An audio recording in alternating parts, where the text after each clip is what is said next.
Shalom Bapak Ibu Saudara. Mari kita merenungkan firman Allah untuk kita hidup di dalam janji-janjinya. Bapak Saudara, setiap kali kita melihat orang sukses, mungkin kita kerap berpikir begini, enak ya jadi dia.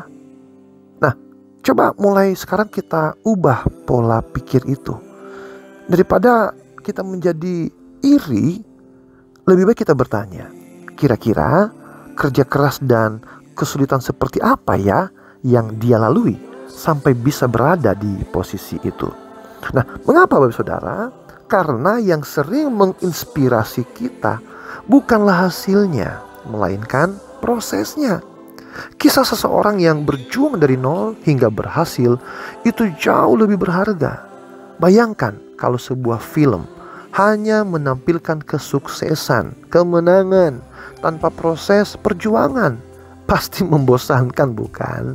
Nah, kerja keras adalah cara kita menanggapi setiap kesempatan yang Tuhan berikan. Mari kita melihat Amsal 24 ayat 30 sampai 34. Demikian firman Tuhan. Aku melihat ladang seorang pemalas dan kebun anggur orang yang tidak berakal budi. Lihatlah, semua itu ditumbuhi onak. Tanahnya tertutup dengan jeruju dan temboknya sudah roboh.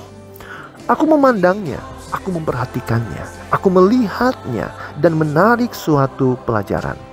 Tidur sebentar lagi, mengantuk sebentar lagi, melipat tangan sebentar lagi untuk tinggal berbaring. Maka datanglah kemiskinan seperti seorang penyerbu dan kekurangan seperti orang yang bersenjata. Nah, Bapak Saudara, pada zaman dulu kala, petani harus benar-benar memperhatikan cuaca. Musim dingin bukanlah waktu yang menyenangkan karena tidak ada tanaman yang bisa tumbuh. Tapi justru di musim ini mereka harus bersiap membajak tanah. Kalau tidak, saat musim panen mereka tidak akan menuai apa-apa. Sebaliknya, orang yang malas, yang hanya mengikuti suasana hati dan keinginan sehingga melewatkan kesempatan emas yang tidak akan datang dua kali. Nah, saudara, hidup ini juga penuh dengan perubahan. Seperti kata pengkhotbah, ada waktu untuk mencari, ada waktu untuk menyimpan, ada waktu untuk membuang, ada waktu untuk menjahit.